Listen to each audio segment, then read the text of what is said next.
Patient आली होती. ती तिच्या 13 वर्षाच्या मुलीला घेऊन आली होती. तिला पिरियड सुरू झाले होते, पण एकदाच पिरियड आले आणि त्याच्यानंतर 3 महिने पिरियड्स आले नव्हते. 13 वर्षाच्या मुलीमध्ये पाळी सुरू झाल्यानंतर पहिल्या 2-3 वर्षात हार्मोन पूर्णपणे नियमित होत असल्यामुळे 2-3 महिने पाळी न येणे हे खूप सामान्य आहे किंवा खूप वेळा असं होतं. मात्र तपासणी करणे महत्त्वाचे असतात.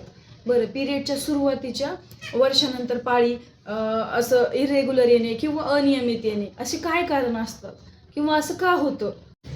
जेव्हा मुलीला पहिल्यांदा पाळी येते किंवा मेनार्की म्हणतात त्यावेळेस तिची प्रजनन सिस्टीम परिपक्व झालेली नसते. म्हणजे हायपोथॅलॅमिक पिट्युटरी ओव्हॅरियन ॲक्सेस पूर्णपणे मॅच्युअर झालेला नसतो. सोप्या भाषेत सांगायचं म्हणजे मेंदूमधील हायपोथॅलॅमस आणि पिट्युटरी ग्लँड हे अंडाशयाला म्हणजे ओव्हरीला पूर्णपणे नियंत्रित करीत असतं. त्याच्यामुळे कधी कधी पाळी उशिरा येणं, कधी 25 दिवसाला येणं, कधी 2 महिने, कधी 3 महिने येणं असं होऊ शकतं. तर काही मुलींमध्ये हे खूप नॉर्मल आहे. काही मुलींमध्ये वेळेच्या महिन्याला येतात.